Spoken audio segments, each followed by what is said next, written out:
მოგესალმებით მეგობრებო, დღეს ვილაპარაკებ პრეფლოპ მოდელზე. პრეფლოპი უკვე ბევრჯერ მithქვავს ამ არხზე და გამეორდები რომ არის უმნიშვნელოვანესი სტადია, ასე ვთქვათ, უმნიშვნელოვანესი სავაჭრო რაუნდი, ეს არის პირველი სავაჭრო რაუნდი, სადაც მთლიანი დარიგების მსვლელობა, ასე ვთქვათ, წყდება. ანუ თუ პრეფლოპზე არასწორი ხელით შედიხართ გათამაშებაში, მე მთლიანი დარიგება წავა ჯაჭვური რეაქციით, არასწორად შესაბამისად უნდა ვიცოდეთ სწორი მოდელი თუ როგორ ვითამაშოთ პირველი სავაჭრო რაუნდი და როგორ წარიმართება მე უკვე მთლიანი ჩვენი დარიგებები. ამაზე ბევრს ვლაპარაკობ სხვა ვიდეოებში, კიდე გავიმეორებ. შესაბამისად, ამ ვიდეოში ვილაპარაკებ ისეთ თემებზე, ვეცდები რომ ახსნა ლოგიკა, ასე ვთქვათ, პრეფლოპზე გადაწყვეტილების მიღების და არ გავჩერდე ისეთ თემებზე, რომლებზეც სხვა ვიდეოებში ბევრი ვექნა ლაპარაკები და თუ ესეთ თემები იქნება, რაღაც რეფერენსებს გავაკეთებ, ვიტყვი რომ აი აბა და ვიდეოში ვილაპარაკე და უშუალოდ ამ თემაზე ან რაღაც ეგეთი. კარგი, ვეცდები რომ დიდი ხანი არ გაგრძელდეს, ზოგადად ვრცელი თემაა, მთლიანი პრეფლოპი. ვეცდები რომ დიდი ხანი არ გაგრძელდეს, მაქვს უზადებული რაღაცა სლაიდები, პრეფლოპ ჩარტებით, ანუ ცხრილებით და ესენი გავირბინოთ მოკლედ და თან ბოლოს შეიძლება ცოტა სოლოში შევიხედო, დავუშვათ GTO Wizard-ში და ვნახოთ აი GTO Wizard-ი რას ფიქრობს რაღაცა საკითხებზე, იმიტომ რომ ეს ჩემი ჩარტები კი GTO Wizard-ით არის მომზადებული, მაგრამ მე მაინც ანუ ახსნისას გავაკეთებ რაღაცა კომენტარებს იმასთან დაკავშირებით თუ რა შემთხვევებში არ ღირს ანუ დავუშვათ GTO Wizard-ის შემოთავაზებების გათვალისწინება იქიდან გამომდინარე რომ ის მაინც ითვალისწინებს ოპტიმალურ თეორიაში ითვალისწინებს ანუ ოპონენტებს რომლებიც ისინიც გადაწყვეტილებებს იღებენ მეტაკლებად ოპტიმალურად და ასე ვთქვათ იმათ უპირისპირდება თავისი იმათ ერგება ანუ ოპტიმალური სტრატეგიით ოპტიმალურ სტრატეგიას ერგება და ჩვენ ძირითადად უფრო ექსპლუატაციურ ქმედებებზე ვართ კონცენტრირებული ვინაიდან ოპონენტების შეცდომებზე კონცენტრირდებით უფრო მეტად ვიდრე ოპტიმალურ თამაშზე.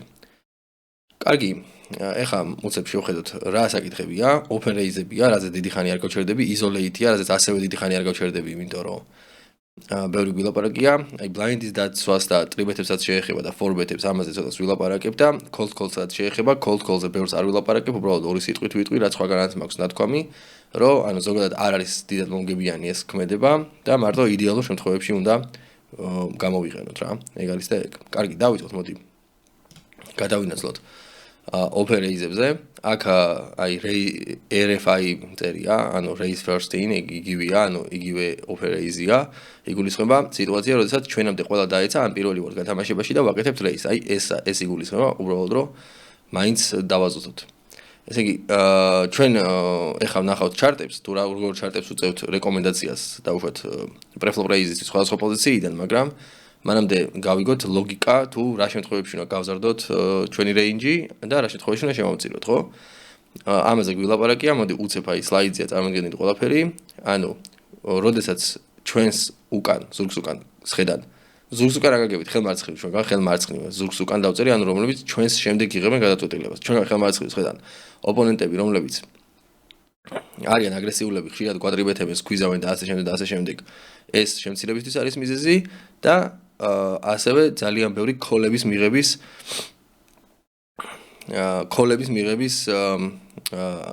პერსპექტივა თუ არის ჩვენგან ხელმარცხნივ ანუ პოზიციაში ჩვენთან ამ შემთხვევაში ჩვენ ცდილობთ რომ შევამციროთ ჩვენი open raise-ის სპექტრი. შესაბამისად, თუ ჩვენთან პოზიციაში არიან ადამიანები, რომლებიც დიდად თავს არ იკლავენ დატრიბეთებით და არიან ტაიტი და პასიური მოთამაშეები, ეს პირიქით გვაძლევს შესაძლებლობას რომ გავზარდოთ და თუ ფიშები არიან blind-ებზე, ან ჩვენთან უპოზიციოთ, ესეც გვაძლევს საშუალებას რომ გავზარდოთ ჩვენი range-ი. ეხლა ნახოთ ზუსტად რა range-ზეა საუბარი. აქ არის წარმოდგენილი UTG და MP, პირველი და მეორე პოზიცია. ამაზე ვილაპარაკეთ პოზიციის ვიდეოში, სადაც UTG-ს არის under the gun, ეს არის middle position, ანუ პირველი და მეორე პოზიცია 6 max გათამაშებაში. აქვე დავამატებ, რომ დღევანდელი ვიდეო არის cash თამაშებზე. ანუ ტურნირებში ამ ჩარტების გამოყენება არ იქნება რელევანტური, პირდაპირ ვიტყვი და საჭიროებს სერიოზულ მოდიფიკაციას. ჯერჯერობით მე ტურნირებისთვის რაღაცა პროფილ ჩარტებისთვის ვიდეო არ მაქვს მომზადებული, მაგრამ არ გამოვიწყავ რომ მომამზადო, მაგრამ სანამ მე მომამზადებ, ვინც დაინტერესებულია ტურნირებით, შეუძლია ნახოს ინტერნეტში არაქართულენოვანი ვიდეოები და დაათვალიეროს უბრალოდ ხო ამას გაგება დიდად არ ჭირდება ანუ წარმოდგენილია ეკრანზე დაახლოებით range-ები და დანარჩენი ლოგიკა იგივეა ანუ ეს რძის შემცირების ლოგიკა იქაც იგივეა უბრალოდ ერთს ვიტყვი რომ ტურნირებზე ჩარტები არის ცოტა უფრო ლუზური ცოტა უფრო მეტი ჰენდების დარეიზება ხდება იმიტომ რომ ერთი ბლაინდების მოპარვას ტურნირებზე უფრო დიდი ფასი აქვს ვიდრე ქეშზე და მეორე ერთი კიდე ის არის რომ ტურნირებზე რეიქს არიღებენ მაგიდებიდან წინასწარ არის გადახდილი რეიქი რეგისტრაციისას და შესაბამისად უკვე რეიქის ნეხი აღარ არის მაგიდებზე ჩვენი ოფერეიზები არის ზომა 3 დიდი ბლაინდი მე მაგალითად ყველა პოზიციიდან თითქოს ვარ ეიზებ 3 დიდი ბლაინდს ბატონიდან და კატოფიდან 2.5-ს მაგრამ გააჩნია აი თვითონ გააჩნია რუმში როგორი ბეთ სლაიდერი გაქვს რა თუ მაგალითად ცოტა მოუხერხებელი ბეთ სლაიდერი მაქვს ხოლმე რაღაც რუმში შეიძლება ბატონიდან და კატოფიდან 3-ს ვარ ეიზებდე და არ იყოს პრობლემა რა ან გააჩნია როგორი ოპონენტები ყავს თუ სულ ბევრი ფიშები არის მთლიანობაში ფილდი ასე ვთქვათ ფიშები ბევრი არიან და ასე ვთქვათ შემიძლია თავისუფლება მივცე რომ 3 ბლაინდი დავარეიზო ბატონიდან და კატოფიდან არ არის პრობლემა და უფრო tight range-ებით ვითამაშო ვიდრე დავშვეთ ეს ჩარტებში ამოცემული მაგ შემთხვევაშიც ანუ უკვე ყველა დარიგებას ინდივიდუალურად ვარ მივაქციო ყურადღება ვიღებ და პირდაპირ ყველა პოზიციიდან 3 ბლაინდს ვარეიზებ ანუ ვამარტივებ სტრატეგიას ამით მე ვაკეთებ ხოლმე ამას მაგრამ ნუ მაინც ეს ოფიციალურად ამ ჩარტების მიხედვით მე რეკომენდაციას ვუწევ რომ რაღაცა cut-off-ზე ბატონზე შეგიძლია შეამციროთ საიზინგი 2.5 იმიტომ რომ აი როგორია ლოგიკა რა რაც უფრო რეინჯი არის ლუზური მით უფრო ჯობია რომ პატარა საიზინგით ვითამაშოთ იქიდან გამომდინარე რომ მეტი ვარიაციის შესაძლებლობა რჩებოდეს post flop-ზე ანუ ხელით პოტის მოგება უფრო იშვიათად მოგვიწიოს და უფრო ხშირად მომიგოთ პოტი და უფრო რაღაცა სიბეთებით მეორე ბარელით და რაღაც ეგეთებით შესაბამისად რაღაც ესეთების კეთება პატარა პოტებში უფრო მოსახერხებელია ანუ შოუდაუნის გარეშე დარიგებების მოგება პატარა პოტებში უფრო მოსახერხებელია ვიდრე დიდ პოტებში შესაბამისად უფრო ლუზური რეინჯებით ჯობია რომ არ გავბეროთ პოტები რა დაახლოებით ესეთია ლოგიკა და შესაბამისად რეინჯი რაც უფრო ლუზურია მით უფრო საიზინგი მცირეა რაც უფრო ტაიტია რეინჯი მით უფრო შეგიძლიათ საიზინგი იყოს მსხვილი ესე იგი აქ არის წარმოდგენილი პირველი პოზიციიდან 14% დაახლოებით და არის წარმოდგენილი ორი ფერის ჰენდები არის ესეთი რაღაცა მწვანე არ არის მაგრამ რაც რა ფერიც არის და ლურჯი ლურჯ ფერში არის წარმოდგენილი ჰენდები რომლებიც იდეაში დიაპაზონის გაზრდას გულისხმობს და მწვანეში არის რეინჯები რომლებიც ძალიან დიდი არის აი ბევრი რეგულარის მრავალმილიონიანი დარიგების ბაზის ანალიზის შემდეგ თითქმის ყველას ეჯი და პლუსში რა დაახლოებით ეგეთი ხელები არის წარმოდგენილი აი მწვანე ფერში ამ ფერს მე მწვანეს დაუძახებ ვინც იცით რა ფერია დაწერეთ კომენტარებში და ლურჯი რაც არის ეს ზოგს ეჯი და პლუსში ზოგს არ ეჯი და პლუსში აი ეს არის და ეს ანუ რეკომენდაცია არის ესეთი ლურჯი ჰენდები და არაიზეთ კარგ სიტუაციებში კარგი სიტუაციები არის ის რაც მე წეღან ახსენი და მწვანე და არაიზეთ ყოველთვის თუმცა რაღაცა სპეციფიკურად ცუდ სიტუაციებში შეგიძლიათ აქედანაც ამოვიღებდი მაგალითად კიდე შევამცირებდი და უფრო სპეციფიკურად ცუდ სიტუაციებში და რა შემიძლია 6-იანები ამოვიღო სხვა ფერის ტუდათიანი ამოვიღო 10-იანცხრიანი ერთი ფერის ამოვიღო და რავი კიდე შეიძლება რაღაცების ამოღება არ არის პრობლემა აი ტუცხრიანის მაგალითად არ არის პრობლემა თუ სპეციფიკურად ცუდი სიტუაცია ვიღაცა ყავს გადაკიდებული და წამდაუწვ განტრიბეთებს დაუშვათ მაგდროს კიდე შეგიძლია დატაიტდე არ არის პრობლემა კარგი მოდი გადავიდეთ mid position-ზე აქაც ლოგიკა იგივეა უბრალოდ ხუთიანები დაემატა მაგრამ არ არის აუცილებელი დანამატი ხუთიანების და უბრალოდ აქ არის რომ ერთი ფერის ტუზები თითქმის ყოველთვის ზის ხოლმე პლუსში როგორც ჩანს მაგრამ აქაც ლოგიკა იგივენაირად მუშაობს სპეციფიკურად ცუდ სიტუაციებში შეგვიძლია შევაცილოთ რეინჯი საერთოდ ანუ რეინჯის შემცირება არასოდეს არ არის პრობლემა თუ რაღაც მიზეზით თავს არაკომფორტულად გრძნობ რაღაც ენდით ამოვიღე რეინჯიდან და მე უბრალოდ მოგვიანებით გაარკვიე რაშია საქმე და როგორ და რანაირად უკვე კალკულატორთან ან უკეთეს მოთამაშესთან ან ტრენერთან ან ვიღაცასთან ერთად კარგი შემდეგი პოზიციები კათოვი ბატონი ნუ მოგეხსენებათ რომ გაცილებით უკვე აი მაგალითად რავი სამჯერ უფრო ფართო რეინჯი უნდა დაარეიზო ბატონიდან ვიდრე UTG-დან იმიტომ რომ პოზიცია არის პოკერში წმინდა უმნიშვნელოვანესი უპირატესობა ამაზე ბევრი ვილაპარაკეთ ახლა ბევრს აღარ გამოვიორდებ დაახლოებით რეინჯი უბრალოდ რეინჯები დაათვალიერეთ დაახლოებით რა რეინჯებია რეკომენდებული იცოდეთ ეს არის 10 თვის წერტილი ეს არ არის რაღაცა აუცილებელი ჭეშმარიტება ეს არის ათვლის წერტილი, საიდანაც თქვენ უნდა შეგელოთ გაფართოება და შემცირება. ოღონდ ეს გაფართოება და შემცირება მაინც ამ ათვლის წერტილის გარშემო უნდა მოძრაობდეს რა. რაღაც ძალიან აი მაგალითად ქათობიდან ეხა ერთი ფერი თვალეცამიანი ჯობია არ დაარეიზოთ. თუმცა მე შემიძლია წარმოვიდგინო სიტუაცია, სადაც big blind-ზე ისეთი დინამიკაა, ისეთი საინტერესო ოპონენტი ის ჩემთვის, რომელთაც მინდა რომ ძალიან ხშირად ვეთამაშო და აი სხვადასხვა ფერის ვალეთ სამი, კი არა ერთი ფერის ვალეთ სამიანიც დავარეიზო და ვალეთ ორიანიც დავარეიზო. სპეციფიკური სიტუაციები და ამას სპეციფიკური ახსნა და არგუმენტი უნდა გქონდეს რა. აი ბატონიდან უკვე ესენდები თამაშობს, მუშაობს. ჩვეულებრივად. კარგი. ოპერეიზებზე ბევრი აღარ ვილაპარაკოთ, ბევრი გვილაპარაკია, საიზინგებზე ვილაპარაკე, საიზინგებზე NL5-ის ვიდეოში ვილაპარაკე, სადაც გითხარით რომ იქ ცოტა განსხვავებული ექსტრემალური შემადგენლობებია, ექსტრემალურად ასე ვთქვათ ლუზური შემადგენლობებია, ძალიან ბევრი ფიშები არიან და 4 დიდი ბლაინდით გაუწია რეკომენდაცია დარეიზებას და შესაბამისად იქ ჩარტები კიდე უნდა შემცირდეს რა. და ხო თითქმის აი ვირტუალური ფულის დონეზე არის თამაში რა, NL5-ზე, აი მაგალითად ვირტუალურ ფულზე ბევრი არ მითამაშია, მაგრამ დაახლოებით რავი რაც თვალში მომხვედრია ხოლმე ეგრე თამაშობენ რა იქაც ოპონენტები თითქოს აი რაღაც საერთოდ არ აინტერესებთ რას ქოლავენ რას არეიზებენ და ასე შემდეგ. აქ არის small blind-ი აი დაახლოებით იგივეა რაც ბატონი, ცოტა 2%-ით უფრო მეტია, მაგრამ აღას დიდი მნიშვნელობა არ აქვს.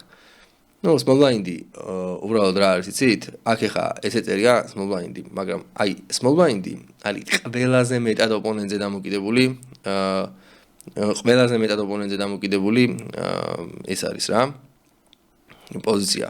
მე გეტყოდით, რომ არიან ოპონენტები, რომლებთან small blind-დან ისევ დაარეიზოთ, როგორც UTG-დან რა. და არიან ოპონენტები, რომლებთანაც შეგიძლიათ 100% დაარეიზოთ. აი დაახლოებით ესეთი არის small blind-ი. ეს ახლა აქ წარმოდგენილი ჩარტი არის ძალიან პირობითი.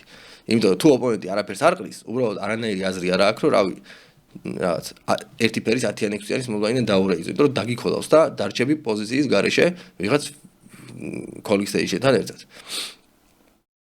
შესაბამისად, small blind-დან 3 დიდი blind-ი დაარეიზეთ, რომ ცოტა ასე ვთქვათ fold equity-ს გენერირება იყოს, უპოზიციოთ რჩები ოპონენტთან ეს დაიმახსოვრე და თუ კარგი fold equity-ია და თუ ოპონენტი კარგად ყრის და big blinds ძალიან სუსტად იცავს, იცოდეთ რომ რავი შეგიძლიათ ყველაფერი დაარეიზოთ, თუ არ არის ესე შეგიძლიათ რავი აი ეს ჩარტი აიღოთ და ეს ჩარტი გამოიყენოთ და თუ სპეციფიკური ინფორმაცია გაქვთ ოპონენტზე რომ არაფერს არ ყრის პირიქით დატაიწდეთ და შეამციროთ და თად UTG არა, მაგრამ აი რაღაც დაახლოებით MP-ზე რა range ქონათ 60% შეგიძლიათ იქ დაარეიზოთ. აი ძალიან ოპონენტზე დამოკიდებული პოზიცია small blind-ი. შემდეგი საკითხი არის იზოლირება და ეხა რა ინფორმაცია გვჭირდება და ისევ ეს range-ის გაზდა შემცირების საკითხებზე რომ დავილაპარაკოთ. ამ შემთხვევაში უკვე იზოლირების გადმოსახედიდან. ესე იგი, იზოლირება მოდი ვიტყვი რა არის ჯერ. ლიმპი არის, ოდესაც ადამიანი ათანაბრებს თავისუფალი პოზიციიდან dead blinds. ეს არის ლიმპი. და არის open ლიმპი. ოდესაც ის პირველი იღებს მოქმედებას. არის over ლიმპი, როცა უკვე ვიღაცამ გალიმპა და ის შემდეგ გალიმპავს რა. ეხლა თქვათ open ლიმპების შემთხვევაში, ანუ ადამიანმა გალიმპა და ჩვენ გვაინტერესებს პირველი რა არის, რომ ოპონენტს აქვს თუ არა limp fold-ის range, ანუ გალიმპა და raise-ის წინააღმდეგ დაეცა. ეს არის limp fold. როგორც წესი, tight passive მოთამაშეებს აქვს ხოლმე limp fold-ი და calling station-ებს არა რა. ეგეთი ის არის. limp raise ძალიან იშვიათი რაღაცაა, მაგრამ მაინც აი რატომ იწერია იცით ეგ კატეგორია, რომ აი არიან ვიღაცა ოპონენტები, რომლებიც საერთოდ არ ლიმპავენ რა. მაგრამ აგრესიულ დინამიკაში რატომღაც აიღო და ეხა გალიმპა რა. აი ეგეთ სიტუაციებში ჯობია რომ ისე ტაიტად გავაკეთოთ იზოლირება რა. ხო, შემდეგი ეს არის უკვე flop-ზე როგორ რეაგირებს ოპონენტი და ესეთ მოთამაშეებს, რომლებიც pre-flop-ზე ძალიან ბევრ limp coils თამაშობენ და მე flop-ზე ძალიან ადვილად ეცემიან, ჩვენ fito folder-ებს ვეძახოთ ხოლმე. ანუ მოხდება flop-ში ან დაყრის. ესეთ ოპონენტთან იზოლირება ძალიან განსაკუთრებით მომგებიანია, რა თქმა უნდა, იმიტომ რომ განსაკუთრებით პოზიციიდან რა, როცა pre-flop-ზე უბრალოდ დაკოლავს raise და შემდეგ flop-ზე ითამაშებს check fold. ესე იგი, ზურგს უკან თუ გვიზის ვინმე აგრესიული ოპონენტი, რომელიც raise late-ის გააკეთებს ხშირად, ან ჩვენს იზოლირებას მოიპარავს, ამ შემთხვევაში უფრო tight range უნდა გქონდეს, რა თქმა უნდა და როდესაც რამდენიმე ლიმპერია თამაში, ამ შემთხვევაშიც ცოტა უფრო tight range უნდა გქონდეს და აქვე დავამატებ, რომ ანუ იზოლირების bed sizing-ი არის ჩვენი open raise-ი დამატებული თითო limper-ზე თითო blind-ი. მაგრამ ხო, აი ჩარტებში კიდე ცოტა უფრო დიდი sizing-ი მაქვს, ანუ მითითებული, ანუ ესე იგი open raise-ი 3 blind-ი იქნებოდა, მაგრამ აი 4 blinds plus. ნუ 4 blinds plus 1 blind-ი პოზიციაში და ოპოზიციოთ კიდე 5 blinds 1 blind-ი. ნუ ხო, შეიძლება რა. აი მაგალითად თავისუფალი პოზიციიდან შეგვიძლია 4 ნახევარი უბრალოდ ხო 4 ნახევარი და იზოლეიტო მაგალითად ოპოზიციოთ შეგვიძლია 5 ნახევარი 5 ნახევარი ხო აი მე ეგრე ვაკეთებ ხოლმე ოპოზიციოთ 5 ვარო იზოლეიტებ ხოლმე როცა 2 ლიმპერია უკვე 7 შეგვიძლია გაზარდო იმიტომ რომ ანუ მაგ დროს ეგ ის სიტუაციაა როცა შენ foldi ოპონენტების მხრიდან ძალიან გაგიხარდება დაყრიან წაიღებ მკვდარ ფულს და ეგ იქნება რა ხო მაგათო დაკოლავენ ეგეც არ უნდა იყოს პრობლემა შესაბამისად უნდა გეჭიროთ ძლიერი რეინჯი აჰა, აი ხა, აქ იგივე სიტუაცია, ხა UTG-დან არ გამოდის იზოლირება, იმიტომ რომ პირველი ხარ მაგ სიტუაციაში და ლიმპერები ვერ იქნებიან ფიზიკურად. ნუ მიდპოზიციიდან იწყება აქ და აი მოგეხსენებათ რა, ხა 16% იყო operate სპექტრი და აი აქ ნახე როგორი შემცირებულია სპექტრი, ნუ დაახლოებით ალბათ 2/3-ია, ნუ სასტარტო დიაპაზონის 2/3-ია დაახლოებით იზოლირებით, მაგრამ აქაც უნდა დავამატოთ, რომ ეს ძალიან დინამიურია. წეგან ნახსენები იმეების, რა ქვია, ფაქტორების გათვალისწინებით, როგორც operate-ის შემთხვევაში, ასევე isolate-ის შემთხვევაში, ეს range არ არის სტატიკური, არამედ არის დინამიური და შეგიძლიათ, ასე ვთქვათ, ექვემდებარება გარკვეულ ზრდის და შემცირების ალტერნატივებს რა. კარგი, cut-off-ზეც საკმაოდ tight იზოლირების range-ია. უკვე მე ოპონენტზე დამოკიდებულ სიტუაციებში შეგიძლიათ გაზარდოთ ეს ან შეამციროთ. ხო, ესე იგი, აქ არის ბატონზე, ნუ აი რაღაც ნახევარზე მეტი სასტარტო რეინჯის იყრება, როგორც ჩანს.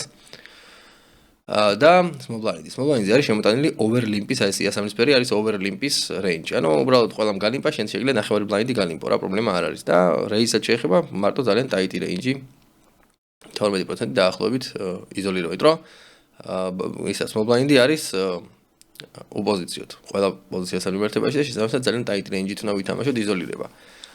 მაგრამ აი ეს overlimp-ი შესაძლებელობაა და ეს overlimp-ი შეგვიძლია ძალიან ლუზურად ვაკეთოთ, თითქმის 1 ფერის სენდი ნებისმიერი შეგვიძლია გავუშვათ overlimp-ში. მაგრამ overlimp-ი შეიძლება ბატონიდანაც ხანდახან გააკეთო, არ არის პრობლემა. უბრალოდ რაღაცა შემადგენლობებს გააჩნია. ძალიან სუსტო და ძალიან ისეთ შემადგენლობებში overlimp-ები, რავი, აი ორიანები, სამიანები, აი ამ ჰენდლებით, რავი, ბატონიდან შეიძლება overlimp-ი ოღონდ overlimp-ი მარტო იმ შემთხვევაში, როცა რამდენიმე ლიმპერი იქნება რა. ერთი ლიმპერი თუა, არ ღირს overlimp-ი და თან კიდე ერთი ფაქტორია, რომ overlimp-ისთვის ძალიან ხელსაყრელი სიტუაცია არის ხოლმე, მაშინ როცა ოპონენტეს პატარა სტეკები აქვს ხოლმე რა. ეხა სულ 20 და 22 blind-ი აქვს დავუშვათ და ლიმპავს ეგეთი ოპონენტი ხო? ან თუნდაც 5-იანებით, თუნდაც 6-იანებით მაგის იზოლირებას ეხა აზრი არ აქვს, იმიტომ ნებისმიერ ფლოპზე მაშინ სტეკზე უნდა ითამაშო. მაშინ პირდაპირ უნდა დაუოლინო ეგეთი თემაა და ეხა უკარო ხალხი გიზის შეიძლება პირდაპირ ვერ დააოლინო და ხო, აი ეგეთი სიტუაცია, ეგეთ უხერხემლო სიტუაციაში შეგიძლიათ overlimp-ი გააკეთოთ, ან გადაყაროთ რა, ეგეთი რამე. მაგრამ overlimp-ი რაღაც ეთია, რომ იცოდეთ, რომ ანუ ამ overlimp-ები თქვენ ფულს დიდად ვერ შევოდოთ, ანუ თქვენი შემოსავლის წყარო ერთის პოკერში ეს overlimp-ები არ არის და ანუ ეს 1000-ში ერთხელ რაღაცა ეს უხერხემლო სიტუაციებში როგორც მიაღწევ, შეგიძლიათ გამოიყენოთ overlimp-ები და ისე ზოგადად მაინც უფრო იზოლირებაზე კონცენტრირდეთ. და რაც შეეხება big blinds, ხა? Big blinds-ი არის იზოლირების ძალიან tight სპექტრი. ვინაიდან big blinds-ზე როცა ლიმპერები არიან, გვეძლება საშუალება, რომ უბრალოდ დავჩეკოთ და ვითამაშოთ post-flop-ი რა. ხშირ შემთხვევაში ოპოზიციოთ და შესაბამისად ეს არის. არ გვინდა აუტკივარი თავის ატკიება და რაღაცა ზედმეტად პოტის გაბერვა რაღაცა რაღაცა სპეკულატიური ჰენდებით. მაგრამ აქ თუ ჩვენ small blind-ის limps ვიტყვით, ხო? small blind-ი თუ complete გაგვიკეთებს რა. ერთ-ერთზე, მაგ შემთხვევაში საკმაოდ დიდი range-ით შეიძლება და რეიზება. იქნება გამომდინარე, small blind-ი ჩვენთან big blind-თან ოპოზიციოთ არის და ჩვეულებრივად შეგვიძლიათ რომ მაგისი ექსპლუატაცია მოვახდინოთ მასეთ სიტუაციაში, არ იქნება პრობლემა. ხო, ეხლა რა შეიძლება blind-ების დაცვას. უკვე გადავიდეთ და დავიწყოთ small blind-დან. ამ შემთხვევაში მოცემული არის მხოლოდ ორი რეინჯი. ეს არის ტრიბეთის რეინჯი, რომელსაც ყოველთვის ვატრიბეთებთ და რეინჯი, რომელსაც მარტო ხელსაყრელ სიტუაციებში ვატრიბეთებთ. ნუ ლოგიკა იგივეა, ლურჯბერში არის რომელსაც ასე თქვათ ვატრიბეთებთ მარტო ხელსაყრელ სიტუაციებში და მინდა მიაქციოთ ყურადღება იმას, რომ ქოლის რეინჯი თითქმის არ გვაქვს რა small blind-ზე. აი ხა მაგალითად small blind-ი UTG-ის წინააღმდეგ მინდა რომ რაღაც არასტანდარტულ რაღაცებს მიაქციოთ ყურადღება. ანუ ტუს დამა, ერთი ფერის, კი არა, სხვადასხვა ფერის ტუს დამა ხან მიდის ტრიბეთის რეინჯი, ხან არა და cold-call-ში არასოდეს არ მიდის. ანუ UTG-ის წინააღმდეგ არის აქ საუბარი. როცა UTG აგრესორია, ხო? აი სხვადასხვა ფერის ტუს ვალეტი უბრალოდ small blind-დან მიდის ეგრევე open fold-ში რა. არანაირი არა open fold-ი აღარ გამოდის, მაგრამ fold-ში რა. იმიტომ რომ არანაირი პრობლემა არ არის. მე მაგალითად ძალიან შეხედავ რომ აი კაროლ დამა, კაროლ ვალეტი ტუზვალეტი ასე აი ეს ბროდვეი ჰენდები, დაბალი წვილები არავინ არ ყრის ამას small blind-ზე, არავინ არ ყრის და აი ესე ვიმეორებ რომ აი ამ ბაზების ანალიზის, აი მრავალ მილიონიანი ბაზების ანალიზის მიხედვით ძალიან ძნელია small blind-დან ესეთი ჰენდების პლუსში გათამაშება. შესაბამისად ეს არის პოზიცია, სადაც ძალიან ფრთხილად უნდა იყოს და უბრალოდ ჯერ გადაყაროთ ეს ჰენდები რა, არ არის პრობლემა. თუმცა კი შეიძლება იყოს რაღაცა ძალიან ხელსაყრელი სიტუაციები, სადაც რაღაცა ბლეფ ტრიბეთი გააკეთოთ, თუნდაც UTG-ის წინააღმდეგ. ან შეიძლება რაღაცა მაგარი მანიაკი იყოს და იმას ეთამაშო, ეგ ჩვეულებრივი მოვლენაა, მაგაზე არ მაქვს საუბარი, მაგრამ მოხ აი ესეთი აი როგორც 10 თვლის წერტილი, როგორც სტანდარტი, აი შეხედეთ ამ რეინჯს, ეს რეინჯი იცოდეთ რა თქვენი რეინჯი. და აქვე დავამატებდი cold call-ს. Cold call-ი საერთოდ არ არის, მაგრამ შეგვიძლია წარმოვიდგინოთ სიტუაცია, რომ აი big blind-ზე ზის ძალიან ხელსაყრელი ფიში და დავუშვათ UTG-დან არეიზებს ასევე რაღაც ისეთი ან ფიში ან დავუშვათ ვინმე ისეთი რეგულარი რა, რომელთან თამაშიც პრობლემა არ არის ჩვენთვის, ოპოზიციო თუნდაც. ამ შემთხვევებში აი set value-ზე რაღაცა 8-იანები, 7-იანები, 6-იანები კარგად შევლენ ჩემი აზრით რა. ქვემოთ აი 5-იანები, 4-იანები, 3-იანები, 2-იანები, აი ეს ჰენდები უფრო ნორმალურად შევიდნენ შეიძლება set value-ზე, მაგრამ პროსტა ის პრობლემა იქნებათ, რომ უფრო ხშირად დაიჭერენ ხოლმე set over set სიტუაციებს, ვიდრე დავუშვათ 8-იანები, 7-იანები, 6-იანები. კი, UTG open raise-ის სპექტრი ესენი არ არიან. თუმცა ხო, შესაბამისად, რაღაც 8-იანებითაც არის set over set-ი ჩვენ სასარგებლოდ იშვიათად იქნება, მაგრამ მოკლედ იმის თქმა მინდა რომ აი ამ ზუსტად ამ set over set სიტუაციების საფრთხე ძალიან ხშირია აი ამ დაბალი სეტებით და შესაბამისად შეგიძლიათ უბრალოდ არ ითამაშოთ, მით უმეტეს open raise-ის ზომას გააჩნია რა. თუ 3 დიდი ბლაინდია open raise-ი უფრო ნაკლებია мотиваცია რომ ითამაშო set value-ზე. თუ 2.5-არია, უფრო მეტი და თუ min raise-ია ხო საერთოდ და ანუ აი დაახლოებით ამის მიხედვით ხო ვიღაცა რომ 5 ბლაინდს არეიზებს UTG-დან ეგეთ სიტუაციაში რა თქმა უნდა გადაყარო ეს წვილები რა. მოკლედ small blind-ზე ვართ ფრთხილად. თლიანი აი ეს ჩარტი, ეხა დანარჩენი small blind defense-ი რაც არის, მაგას გვეუბნება. ეს არის MP-ის წინააღმდეგ, ლოგიკა ვაფშე ყველაფერი იგივეა, რაც ვილაპარაკე. შემდეგ cut-off-ი. აი cut-off-ზე უკვე შემოვიდა ესეთი ხელსაყრელ სიტუაციებში cut-off-ი შეგვიძლია bluff tribet-ის რეინჯი შემოვიყვანოთ, ანუ პოლარიზებული რეინჯი. მაგაზე აღარ მახსოვს სლაიდი მაქვს თუ არა, ასე რომ ვიტყვი, პოლარიზებული რეინჯი და არსებობს სწორხაზოვანი და პოლარიზებული რეინჯი რა. მეგონი მაქვს მაგაზე სლაიდი. ხო. ანუ სწორხაზოვანი არის აი დავუშვათ აი თუ 5% ვარაიზებ, აი საუკეთესო 5% და თუ პოლარიზებულს ვაკეთებ, აი საუკეთესო 5% კი არ იქნება, არამედ იქნება რაღაც პრემიალური 2% დავუშვათ და პლუს რაღაცა 3% თრეში რა. და დავუშვათ რაღაც ჰენდებს cold call-ში გავიყვან რაც ისეთი რა, აი სწორხაზოვანი რეინჯიდან. ეგეთი სიტუაციაა პოლარიზებული. მაგრამ ახლა ამ შემთხვევაში ეს არ არის პოლარიზებული. ეს არის bluff tribet-ები უბრალოდ შემოყვანილი რამდენიმე, რაც ხელსაყრელია bluff-ზე და რატო არის ხელსაყრელი? აი დავუშვათ რატო თუ მინდა რომ bluff tribet-ის რეინჯი მქონდეს მაგალითად small blind და cut-off-ის წინააღმდეგ. რატო უნდა შემოვიყვანო დავუშვათ აი ეს ჰენდები. ტუს 5-იანი, ტუს 4-იანი. და რავი რატო უნდა შემოვიყვანო მაგალითად რაღაცა ერთი ფერის სხვადასხვა ფერის ტუს 10-იანი ან კაროლ 10-იანი ან დამავალდი ან რაღაცა რაც შეიძლება უფრო ისეთ ჰენდად მეჩვენებოდეს, უფრო ძლიერ ჰენდად მეჩვენებოდეს რაღაცა ტუს 10-იანი მაგალითად ვიდრე ტუს 5-იანი, ტუს 4-იანი. ნუ ამათ აქვთ შეიძლება აბსოლუტური equity იმას უფრო დიდი აქვს, მაგრამ ამას აქვს კარგი გათამაშებადობის ფაქტორი რა.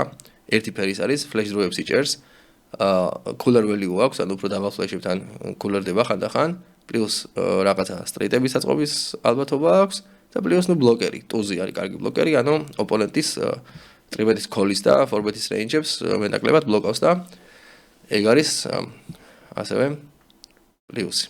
ბატონი, რა თქმა უნდა, უფრო ლუზურად უნდა დავატრიბეთოთ კიდე ვიდრე კატოფი. კარგი, ახლა გადავიდეთ big blind-ის დაცვაზე. big blind-ის დაცვაში შემოვიდა უკვე ტრიბეტები და ქოლები. ნუ ძალიან ბევრი ქოლი იქნება, რა თქმა უნდა, big blind-ის დაცვაზე. მით უმეტეს აქაც საიზინგებს უნდა მივაქციოთ ყურადღება რა. როცა ეხა აქ არის გამოყენებული, ხო, ეხა ტრიბეთის საიზინგებზე თქვათ და თქვათ კიდე ჩვენ დაახლოებით სტანდარტულ სიტუაციებზე რა საიზინგებსაც ვეთამაშებით და როგორ ზდით და როგორ ვამცირებთ ჩვენი ქოლის რეინჯს. ხო, პირველ რიგში ტრიბეთ რეინჯი, ანუ პოზიციაში სტანდარტულად რა, პოზიციაში იგულისხმება რომ 3x-ი და უპოზიციოდ იგულისხმება რომ 4x-ი რა. მაგრამ აი 3x-ი თუდად მუშაობს მაგალითად min raise-ებთან და 2.5 blind raise-ებთან, შესაბამისად შეგვიძლია 3.5 დავატრიბეთოთ და უპოზიციოდ 4 რა, ან 4.5 სიტუაციას გააჩნია ოპონენტები თუ ძალიან ბევრს ქოლავენ, მაგ შემთხვევაში რა თქმა უნდა range უნდა შევამციროთ და sizing-ი გავზარდოთ, აი ეს არის აი ოქროს წესი, ყველაფერზე ვრცელდება რა. აი აქ წერი აი 2.5 3-ის წინააღმდეგ, 3-ის წინააღმდეგ 12, 2.5 წინააღმდეგ 10 უპოზიციოდ და პოზიციაში 9 2.5 წინააღმდეგ და 10 3-ის წინააღმდეგ.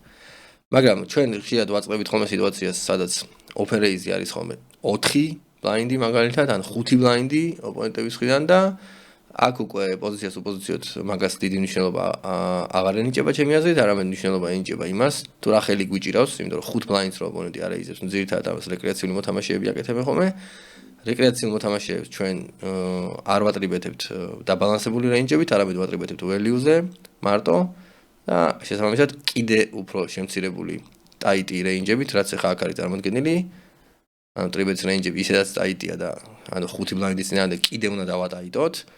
აი მაგალითად ახლა ერთი ფერის კაროლ ვალეტი ჩვეულებრივად დაყარო 5 blind-ი open raise-ზე, აუცილებლად ჩვეულებრივი მოვლენაა. რა თქმა უნდა გააჩნია ვინ არ რეიზებს, შეიძლება ვიღაცა ყოველ მეორე დარიგებაზე 5 blind-ს არ რეიზებს და პროსტა არასტანდარტულად ეთამაშო შენს და დაატრიბეთო ან დავუშვათ ქოლით ეთამაშო. არ არის პრობლემა, მაგრამ მე ვამბობ სტანდარტულ სიტუაციებში რა.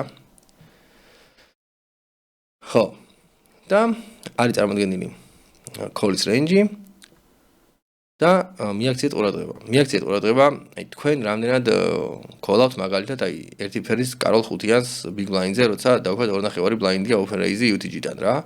თუ ქოლავთ დაანებეთ მაგის კეთებას, დავი გადაყარეთ. ან რა, ტუზათიანს. ყრით, ან კაროლ ვალეტს ყრით. აი მაგალითად გონია რომ ძალიან ბევრი მოთამაშეები ამას არ ყრიან. ნუ გონია არა, მე ვთამაშობ პოკერს, მე თვითონ ვხედავ რომ არ ყრიან. ასე რომ უპოზიციოდ დარჩენა, მით უმეტეს ესეთი ძლიერი რეინჯის წინააღმდეგ, როგორც არის UTG open raise-ის რეინჯი, რაღაც სპეკულატიური ჰენდებით არ გინდათ, შეხედეთ, მარტო კარგი ჰენდები არჩიეთ, საუკეთესო ჰენდები, ასე ვთქვათ, თქვენი ტრიბეთების და ქოლების გაზდის და შემცირების რეინჯების გაზდის და შემცირების ლოგიკა იცით, საიზინგების გაზდა შემცირების ლოგიკა იცით და უკვე დაარჩენი მე მაგის მიხედვით. იგივე შეიძლება ითქვას იმაზე MP-ზე, ან არაფერი განსაკუთრებული, უბრალოდ range მთლიანობაში არის უფრო დიდი, მაგრამ ლოგიკა რჩება იგივე და ასე შემდეგ. შემდეგი, კატოფის წინააღმდეგ უკვე უფრო ლიბერალურია ჩვენი თამაშის სათამაშო სპექტრი და ბატონის წინააღმდეგ უკვე თითქმის ყველაფერს თამაშობთ. ბატონი ძალიან ყველაზე სპეციფიკური და ყველაზე ხშირი სიტუაცია არის ბატონი versus დიდი ბლაინდი. შესაბამისად ბატონი არ ეიზებს ძალიან ფართო სპექტრს, ჩვენ კიდევ ვიცავთ თავს ძალიან ფართო სპექტრით. ესე იგი, აი როგორი პოლარიზებული და ესეთი შერეული ტრიბეთის რეინჯი, ანუ პოლარიზებული არ არის ახლა აქ წარმოდგენილი, მაგრამ ხო, ნუ ასე ვთქვათ, აი მაგალითად პოლარიზება რა იგულისხმება პოლარიზების. მაგალითად ახლა აი სხვადასხვა ფერის, კი არა ერთი ფერის ვალეთ სამიანი, ბევრად სუსტი ხელია, ვიდრე მაგალითად ერთი ფერის დამარვიანი, მაგრამ აი დამარვიანი აი ყოველთვის ქოლის რეინჯია, თუზრიანი ყოველთვის ქოლის რეინჯი არის და აქ უკვე შემოდის აი ეს პოლარიზებული ბლეფ ტრიბეტები რა. აი ამას მიაქციეთ ყურადღება, ანუ საშუალო და კარგი ჰენდები ჩვეულებრივ შეგიძლიათ უფრო ქოლით ითამაშოთ, მაგრამ რაღაცა ტრეში, როგორც არის აი 10-იან 4-იანი ესი, ხო? შეგიძლიათ დაატრიბეთოთ, არ არის პრობლემა ხანდახან რა. ეხლა 50-50-ია გაშვებული ტრიბეტები და ქოლები, მაგრამ იცოდეთ რომ ბატონის წინააღმდეგ ესეთი ჰენდები საკმაოდ კარგად თამაშობს.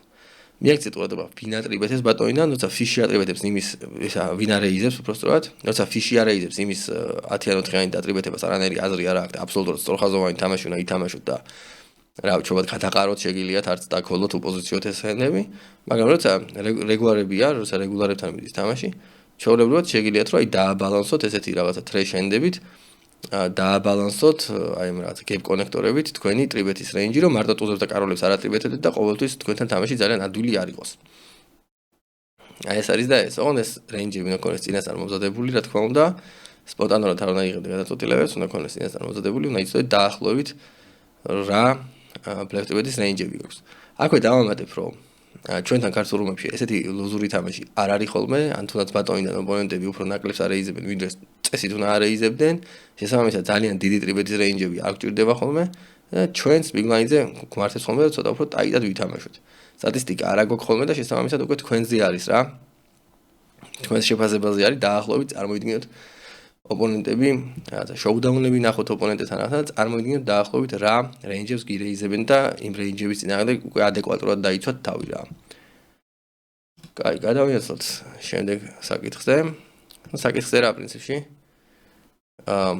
იგივეა ეს. ხო არა, აქ უბრალოდ ეს ბატონზე იმდენი ვილაპარაკე, small blind-ი ეს small blind-ზე იყო. მოკლედ ლოგიკა იგივეა ერთი სიტყვით რა. ხო, ეს ისე გამიკვირდა მეთქი ბატონთან ესეთი ლუზური რატო ამეთქი თამაში. აი ხა გადავალ ბატონზე. მოკლედ ეს არის small blind-ის ეს ყველაფერი small blind-ს ეხებოდა რაც ვილაპარაკე. ბატონთან უფრო ტაიტი იქნება რა თქმა უნდა, ხო? ხო, პრინციპში ხო, small blind-ი იგივე იყო რა.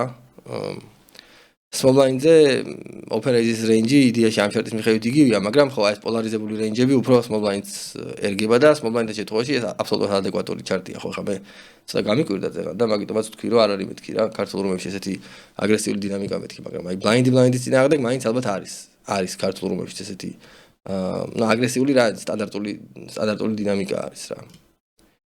კარგით.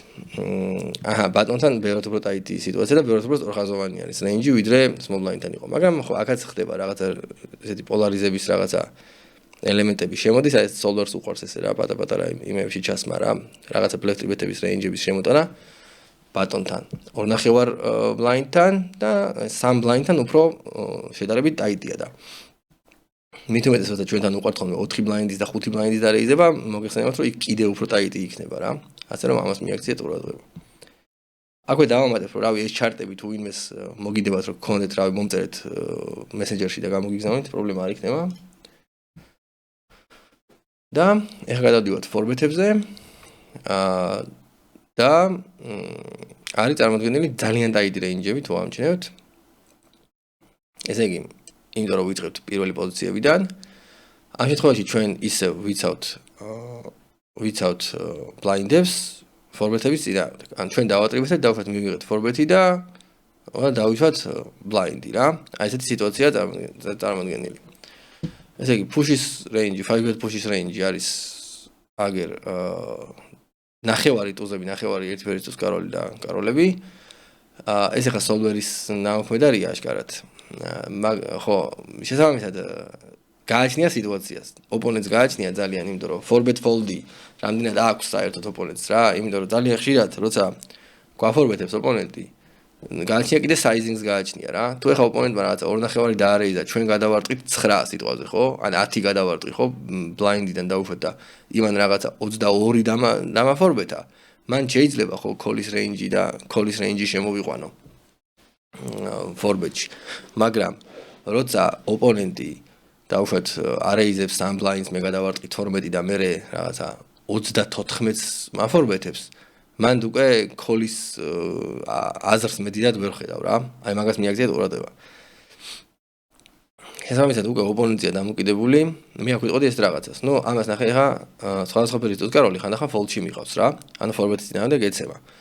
აი ხა მე დავემსაც აი რაღაც შემთხვევებში დავემსაც წავიყვანდი fold-ში რა. ანუ 100% შემთხვევებში არ დავქოლავდი ეს. ეს დავით 100% შემთხვევებში დავებით ფორბეთები დაქოლეთო, მაგრამ sizing-ებს გააჩნია, ზონებს გააჩნია და ოპონენტს გააჩნია რა. ძალიან დიდად გააჩნია თან ოპონენტს რა, ყველაზე დიდად ოპონენტს გააჩნია. და bet sizing-საც გააჩნია. ტუზებსაც შეეხება და ერთი ფერის ტუზკაროლს ძალიან ხშირ შემთხვევაში ტუზებით ფუში ჯობია ხოლმე, ჩემი აზრით, აი 50-50 არ დავყოფდი, იშვიათად ქოლი და ძალიან ხშირად ფუში. იმიტომ რომ და იგივე ვიტყოდი ერთივერის ტუზ კაროლებს რა. და ნუ კაროლები ხო ყოველთვის ფუში მომწონს. იმიტომ რომ ძალიან ხშირად არის ხოლმე შემთხვევები, როცა კაროლები ტუზებით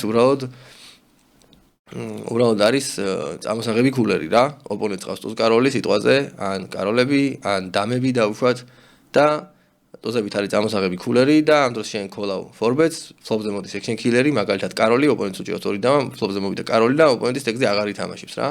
ან მაგალითად ოპონენტს ეჭირა ტუზ კაროლი, ფლოპზე მოვიდა რაღაცა 5-ან 9-იანი და ოპონენტის ტექზე აღარ ითამაშებს. თუმცა პრეფლოპზე აუცილებლად ქოლავ და ფუშს. შესაბამისად, ხო, აი ამას მიაქციეთ ყურადღება. ჩემი რჩევა იქნებოდა, რაც უფრო დიდი საიზინგებია, მით უფრო ხისტი თამაშია და რაც უფრო ესეთი small ball-ი მიდის, ხო, მაგ შემთხვევაში შეგიძლიათ ხოლმე დაქოლოთ ფორბეტები, მაგრამ აი ფორბეტის დაქოლვას მე მაინც აი solvers უყვარს აი ფორბეტების დაქოლვას, თუ ქოლავს ყველაფერში და მე ვერ დაუჭირე მუღამი რა, მით უმეტეს, როცა დიდი საიზინგებით მიდის თამაში რა. კარგი. ნუ აქ ორივე ბლაინდი იგულისხმებოდა, small blinds და big blinds ერთად აღებული. აქაც იგივე თემა არის. ოღონდ MP-ს წინააღმდეგ, ნუ ლოგიკა იგივეა რა. წეგანა თუ ლაპარაკი ლოგიკა იგივეა, პროსა MP-ს წინააღმდეგ არის ცოტა უფრო ლუზური რა, ყველაფერი რა. ანუ დამები ხან ფუში მიდის აქაც და ხან კოლში. ნუ აქ უკვე ვალეტები უფრო აქტიურად თამაშობ ვალეტებით, 10-იანებით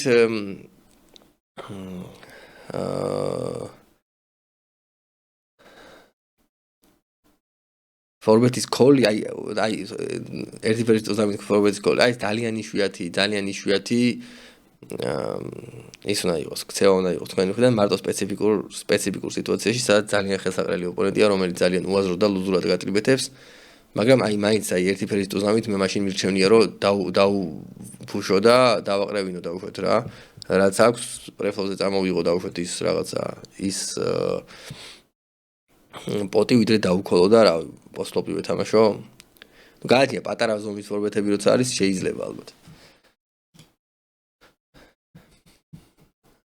შემდეგ კატოვთან ცოტა უფრო იზრდება რეინჯები რა თქმა უნდა, მაგრამ მაინც ისე ტრიალებთ იქვე, ანუ პრემიალურ დიაპაზონში, აი big blind-ის, small blind-ის წინააღმდეგ უკვე მარტო მაინც პრემიალური დიაპაზონი აღარ არის რა, უკვე ფორბეტები იქოლება, უკვე ცოტა ლიბერალურად იქოლება.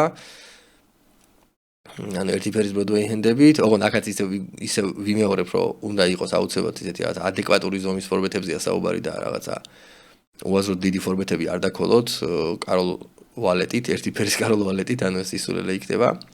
ოპონენტიდან გამომდინარე ძალიან ხშირად მოგიწევთ ხოლმე ექსპლოატაციური ფოლდები, როგორიც არის მაგალითად ერთი ფერის ტუზნამის დაყრა, იმიტომ რომ ოპონენტი რომელიც რავი, ხმა არ ამოუღია რავი 2-3 საათია და უცებ გაფორბეტებს, მაგას რა თქმა უნდა ეთამაშო ძალიან პრემიალური დიაპაზონით რა.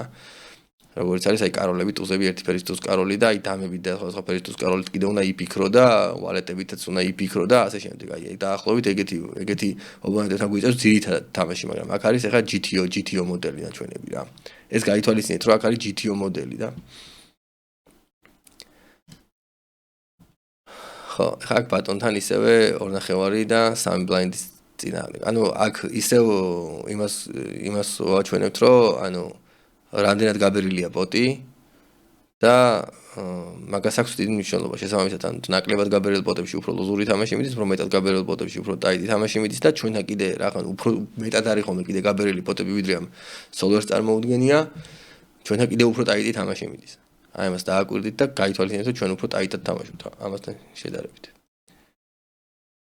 შემდეგი საკითხი ანუ ტრიბელის რეინჯებზე, აქ ნათქვამი რომ აი სწორხაზოვანი და პოლარიზებული ეს უკვე ვთქვი მე და ხო პოლარიზებულ შემთხვევაში უფრო დიდი საიზინგები უნდა ვიხმაროთ რა ეგ გავითვალისწინეთ ანუ თუ ჩვენ მაგალითად ვაკეთებთ რეის რაღაც პრემიალური დიაპაზონით და შეგვაქვს კიდე რაღაცა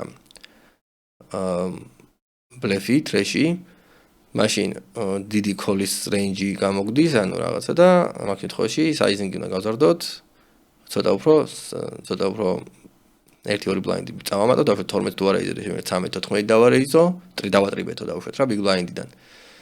და ასე შემდეგ. სწორხაზოვანი რეინჯზე, ანუ სწორხაზოვანი რეინჯი როცა გვაქვს, ანუ calls მიღება უფრო ნაკლები პრობლემაა, იმიტომ რომ ესეთი ძლიერი range გვაქვს. და polarizable range როგორ რაღაცა იცი? ჯერ ერთი ბლეფები გვაქვს, თრეში გვაქვს პირველი და გვინდა რომ fold-ი მივიღოთ მაგ თრეშით და მეორე მხრივ კიდე პრემიალური range-ები გვაქვს და გურჩევნია რომ calls როცა მივიღებთ, იმ პოტს ის ბარემ გაბერილი პოტი იყოს, იმიტომ რომ ჩვენი პრემიალური range-ებით ვითამაშოთ იმ გაბერილ პოტში. და თან fold equity რო კარგი იყოს, მაგის წინააღმდეგიც არა ვართ იქიდან გამომდინარე რომ ბევრი თრეში გვაქვს. ხო, აქ არის ახლა ტრიბეთები. პოზიციაში. In position აი წერია. ხო, და არის წარმოქმნილი ესეთი სტანდარტული, ამ შემთხვევაში სწორხაზოვანი ტრიბეთის რეინჯები, ანუ პოზიციიდან იგულისხმება, რომ აი მაგალითად ბატონიდან ან ქათოვიდან ვატრიბეთებთ რაღაც ადრეულ პოზიციებს, ეგ იგულისხმება.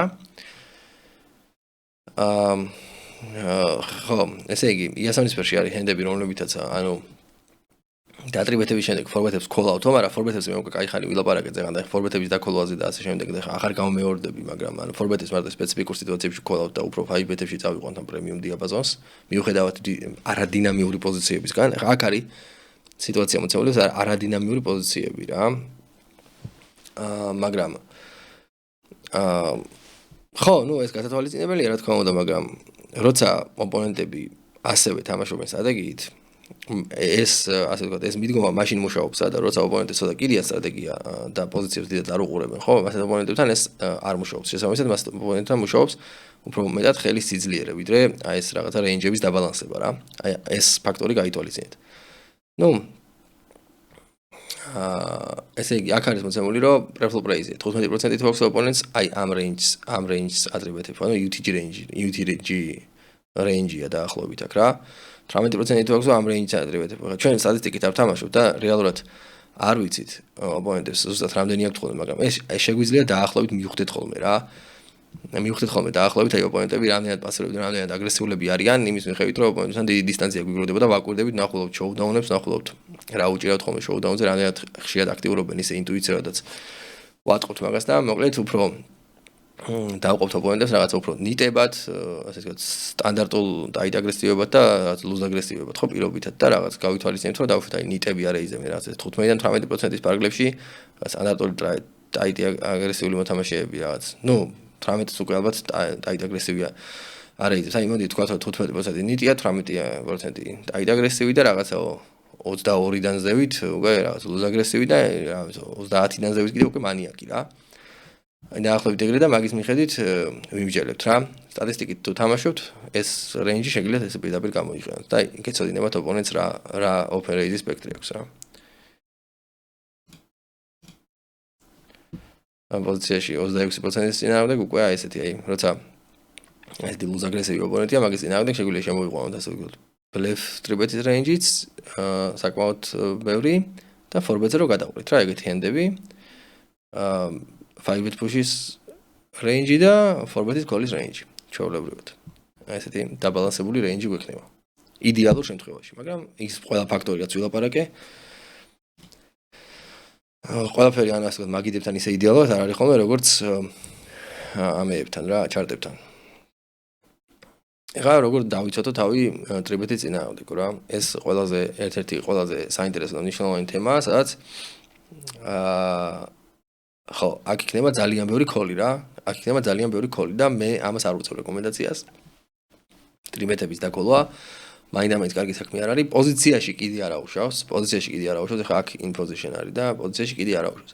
მაგრამ მე ყოველთვის უწევ რეკომენდაციას, რომ 4-bet-ისკენ წაიყვანოთ რაღაც ჰენდები წაიყვანოთ fold-ისკენ და აი ეს შუა ტრიბეთის call-ის range მაქსიმალურად შეამციროთ, იმიტომ რომ უპოზიციოთ კი არა და უპოზიციოთ განსაკუთრებით, მაგაზე გადავალთ ჯერ პოზიციაზე ვლაპარაკობთ. თუნდაც პოზიციაში ინიციატივის გარეშე ტრიბეთ ბანკებში თამაში არც ისე ადვილი არ არის. თუ call-out ტრიბეთებს, მაშინ მარტო ძალიან ძლიერი რეინჯებით და აი ეგ არის ნაჩვენები რა რეინჯებით. ძალიან ძლიერი რეინჯებია. ალბათ ატოვოთ.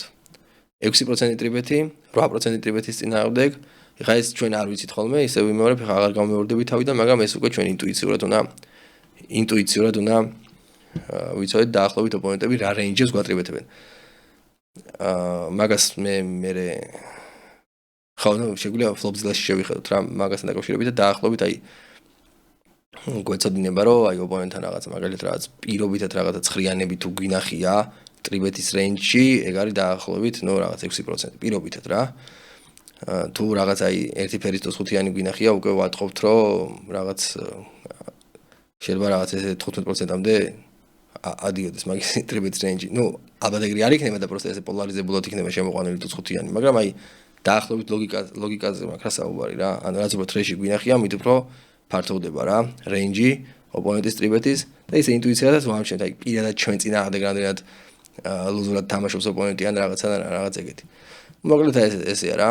ეს პროცენტები ინტუიციურად უნდა გვგრძნოდეთ ამ პროცენტებს ფლოპზილადან გამომდიდარე, რომ ხედავდეთ დაახლოებით აი რა რეინჯს მოიცავს 6%, რა რეინჯს მოიცავს 8%, ხა ჩვენ აქ ხა საკმარისად ვათვალიერეთ, ხო? აი მაგალითად UTG რეინჯი რაც ვათვალიერეთ აი რაღაც 6-იანები პლუსი და დაახლოებით ყველა ერთი ფერის ტუზი და ერთი ფერის ბროდვეი, ეგ არის დაახლოებით 14% და აი მაგის მიხედვით რა, მაქედან შეგვიძლია ეგავოთ ათვლის წერტილად და კიდე ანუ რეგულარულად უნდა დავამუშავოთ ხოლმე რა, ან ვიზარდში, ან ფლოპზილაში, ან რაღაც ეგეთში, ეს ჩვენი ინტუიცია აი პროცენტებთან მიმართებაში.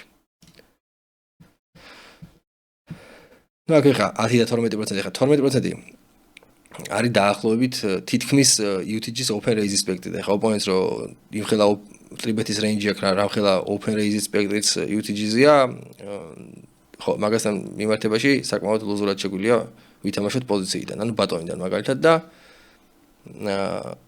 ხო რა, დაუქოლოთ ტრიბეთები, საკმაოდ ლუზურად დაუქოლოთ ტრიბეთები. აქ არის 10%-ის წინააღმდეგ, მაინც ძალიან ლუზური თამაში არ არის თუ ატყობთ, მაინც ძალიან ისე ძლიერი ხელებით ხდება ტრიბეთების დაქოლვა. აი ფორბეტზე აქ უკვე პოლარიზებული რეინჯი შემოვიდა. და ნუ ეს 5-ბეთი, კი არა, 4-ბეთი გასაგებია, 4-ბეთი და call-ი რა, 4-ბეთი push. ხო, დაათვალიერეთ ესენი კარგად, ეხლა ყველაფერს აღარ გავახმოვანებ. In position 3-ბეთი და 20%. კი ბატონო.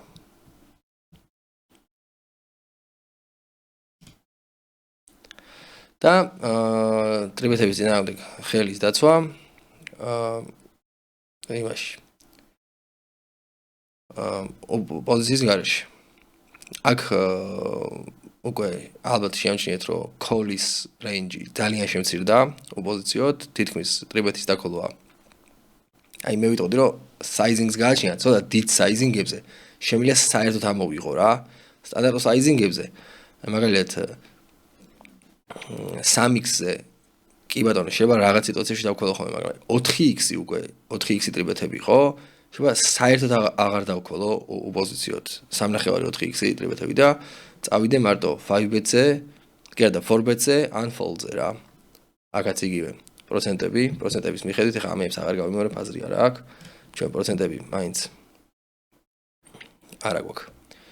აი ძალიან ლუზური ტრიბეთი თუ არისო, აქ შეიძლება უკვე call-ის რეინჯი შემოიყვანო, მაგრამ აი ესეთი ლუზური ტრიბეთი 18% იშვიათად არის ხოლმე, მაგრამ მაინც არის ხოლმე და იცოდეთ რომ ძალიან ლუზური ტრიბეთს, ეხლა ბლაინდის წინააღმდეგ, ან small blind-იდან რო არის და ძალიან ლუზურად გატრიბეთებს big blind-ი, ხო, შეიძლება ოპოზიციას რაღაცა call-ის რეინჯი შემოიყვანო, მაგრამ ესეთი აუცილებლობა ხშირ შემთხვევაში არ არის ხოლმე რა. კაი, ძალიან გაიწელა ვიდეო, როგორც ვატყობ, cold call-ზე მინდოდა მეთქვა, შესაბამისად მოდი ახლა მე შევიხედები უცებ GTO Wizard-ში.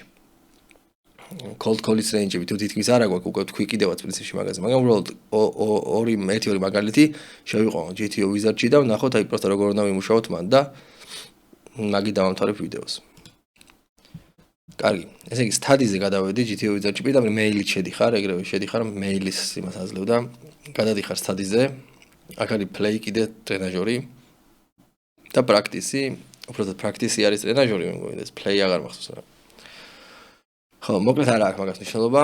მოდი ავიღოთ აი რაღაცა cold call-ის სიტუაციები რა. აი მაგალითად აქ არის მოცემული პოზიციები, UTG ავიღოთ, რაღაც 2.5. აქ 6 max 50-ია მითითებული. აქ შეიძლება change მიცე და რაღაცა mute-ითო, ეხლა მაგებს აღარ ვიჩალიჩებ. მოგონი UTG open raise-ი დავუშვათ და რა მე მივიღოთ, ნუ აი პირდაპირ ეგრევე hijack-ზე გადავდივართ, ხო? hijack-ზე გადავდივართ და არის პირდაპირ მარტო ტრიბეთის და fold-ის რეინჯი. დავუშვათ ამან დაფოლდა, ხო? შემდეგზე ისევე მარტო ტრიბეთის და ფოლდის რეინჯია. შემდეგზეც შემოვიდა უკვე call-ი, ნახე. ბატონზე, არა, SB-ზე შემოვიდა call-ი, ხო? და 1.6% ან ძალიან ტაიტი რეინჯი call-ის რა.